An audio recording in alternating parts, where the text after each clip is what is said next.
All right, let's dive into one of the most famous, most beloved love stories ever written, Pride and Prejudice.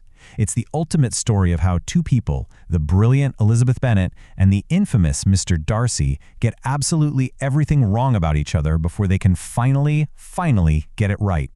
And this right here, this is one of the most killer opening lines in all of literature. It's so witty, but it also tells you everything you need to know right from the get-go. This whole world revolves around three things: marriage, money, and a whole lot of social games. The hunt is on. Okay, so you really need to understand this one kind of boring-sounding legal rule, the entail, because it's the engine that drives this entire story. For the Bennet family, which has 5 daughters and 0 sons, this is a ticking time bomb. When their father dies, they lose everything, their house, their income, everything. It creates this desperate, urgent need for the girls to marry someone with money, or they're going to be out on the street. So how do we get from that total panic to a legendary romance? Well, here's our roadmap for this explainer. We're going to start in the Bennet family's marriage-obsessed world, see some truly terrible first impressions, suffer through 2 disastrous proposals, watch a single letter change the entire game, survive a massive family scandal, and finally, see how Pride and Prejudice give way to love.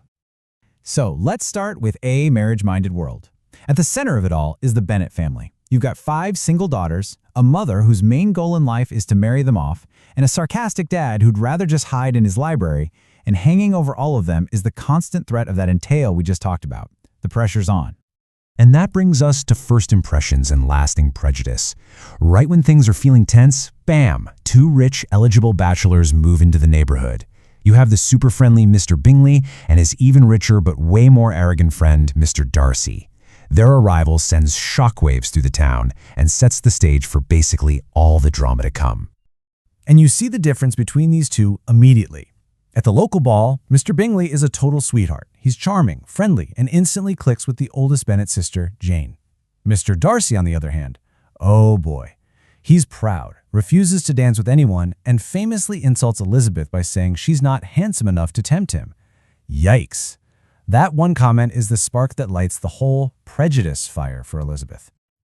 And just to make matters even worse for Darcy, this handsome, charming soldier named George Wickham shows up.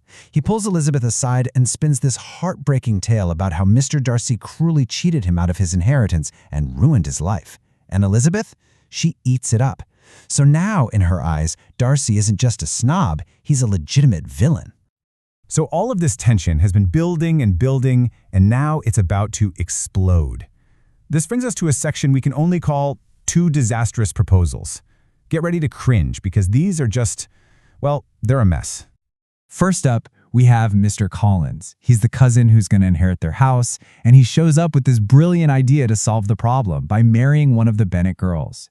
His proposal to Elizabeth is one of the most awkward, self-important speeches you'll ever hear, and Elizabeth, our hero, shuts him down hard, which for a woman with no money was a seriously gutsy move. Okay, so let's recap. Elizabeth can't stand Darcy. She thinks he's arrogant, thinks he wrecked her sister's chance at love, and thinks he's a cruel bully. He seems to think her family is beneath him. So, given all that, what on earth do you think his next move is? Yep, he proposes. I know, right? It comes out of nowhere, and it is hands down the worst marriage proposal in literary history. He literally tells her he loves her against his will and better judgment, and spends half the time insulting her family. It's a train wreck, a total disaster. And Elizabeth does not hold back. She is furious, and she just lets him have it. She lists everything. You ruined my sister's happiness. You are the most arrogant man I've ever met, and you destroyed Mr. Wickham's life.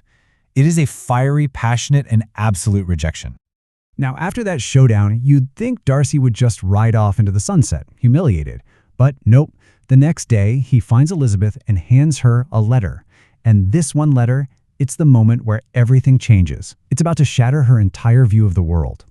So what's in this bombshell letter? Well, Darcy goes through her accusations one by one. He explains he broke up Jane and Bingley because he honestly thought Jane wasn't that into him. Then he drops the truth bomb about Wickham. He's a liar, a gambler, and a total degenerate. And then the knockout punch. Wickham tried to run away with Darcy's 15-year-old sister to get his hands on her £30,000 fortune. And you can just imagine Elizabeth reading this. She is absolutely mortified. It's that light bulb moment where she realizes, oh no, I've been completely blind. I'm the one who's been proud and prejudiced. She trusted a charming face over the difficult truth, and it's the beginning of her entire worldview starting to shift. So just as Lizzie's starting to see Darcy in a completely new light, of course, disaster strikes. This brings us to scandal, secrets, and sacrifice. A huge family crisis blows up that threatens to ruin not just Elizabeth's reputation, but her entire family's. What happened? Her wild youngest sister Lydia has run off with, you guessed it, George Wickham. In this society, this is a catastrophe. It means shame and disgrace for the entire family. Everyone's in a total panic, searching for them. And then, miraculously, they're found, and Wickham agrees to marry her. Everyone thinks their uncle paid him off, but Elizabeth finds out the truth. The secret hero was Darcy. He tracked them down and paid a fortune to save her family's honor, all for her.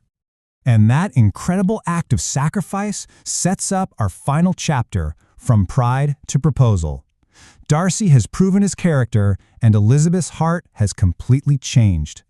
They've both dealt with their own internal flaws, but there is one final boss they have to face, Darcy's terrifying, snobby aunt, Lady Catherine de Bourgh. So Lady Catherine, who is just the absolute worst, storms into the Bennets' house. She heard a rumor that Darcy might propose, and she forbids it. She insults Elizabeth and her family and demands she promise to refuse him. But this isn't the same Elizabeth from the beginning of the story. She stands up for herself and flatly refuses to be bullied. And ironically, her defiance gives Darcy the hope he needed that her feelings had actually changed. And that showdown gives Darcy the courage to try again. He returns, and this time, the proposal is everything the first one wasn't. It's humble, it's honest, there are no insults, he admits his own pride was wrong, and this time, with all her prejudice gone, Elizabeth happily says yes. I mean, just look at this transformation. It's incredible. He goes from that arrogant jerk who insulted her at a party to a man humble enough to admit his faults. And she goes from being completely blinded by her first impression to understanding that she was the one who was proud and mistaken. They both had to fundamentally change as people before they could really be together.